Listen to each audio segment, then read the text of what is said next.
Hi, welcome back to Up Close and Personal, episode 3 with our beloved Prof. Hairul. And for this episode, we will unwrap his industry experiences and maybe some tips to becoming a successful person. Right? So, thank you, Prof, for being here again with us today. First question I would like to ask you, why MMU? You have the choice of going to TM. Why you stayed in MMU until now? I think when I graduated and started work with TM, actually we were in a management trainee program. So it was a 6 months long program, 3 months in college latihan telecom dalam Semara, and the last 3 months of that 6 months stint was to be attached to different units lah. So that 3 months was something that we could choose or at least suggest where we want to be ni lah. So our batch was about 180 plus people, and we were told we were briefed on what were different departments and in TM, different subsidiaries, including MMU. So there was 3 of us who said we'd like to pursue an academic career. Prof. Logus Warren, who has left MMU, and then we had one of my colleagues, then friends, Cik Ismail. So after 3 months, Logus and I stayed on. Ismail went back to TM. Yeah. So I guess, as I mentioned earlier, I think it was, the upbringing, family background, wanted to pursue sort of a teaching punya academic profession or career. So can't quite choose a secondary school, so I have to choose university. And MMU being, in fact, those days it was not yet MMU lah. Yeah, it was called University Telecom. Yeah, so chose University Telecom. I guess I'm still here lah. Thank you so much, Prof. So, so basically this is the last question for this particular episodes.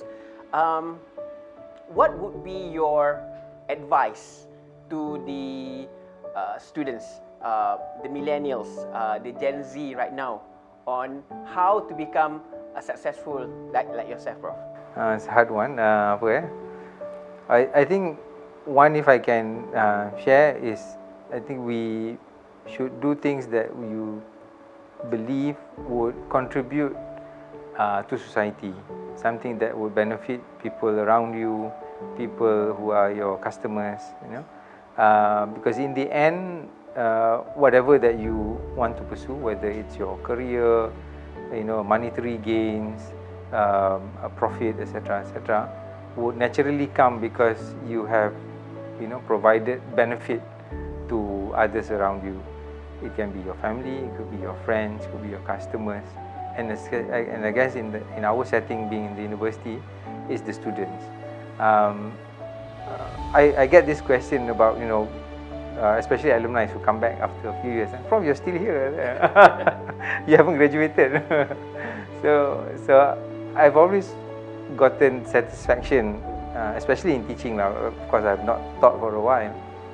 But in those days, teaching has always been satisfactory because of, when you walk in class and you teach, you see, blurry faces sometimes. If it's a morning class, it's always yawning and ngantuk.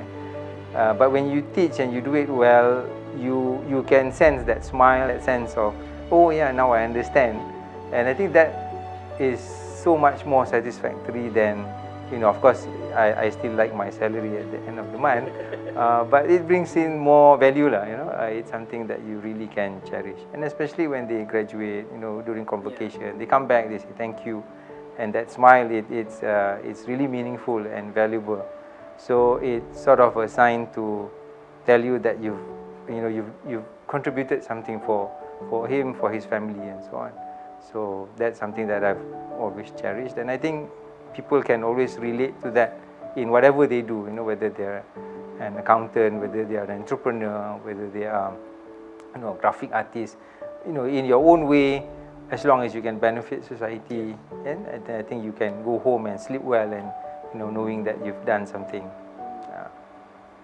Okay, you did mention something on that's kind of very abstract, developing the community and that kind of thing. So can you please elaborate it in a more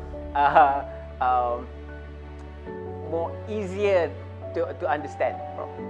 Okay, I think one of the things like that I think we did in MMU was as an academic who had advisory role and get involved with students and whatnot.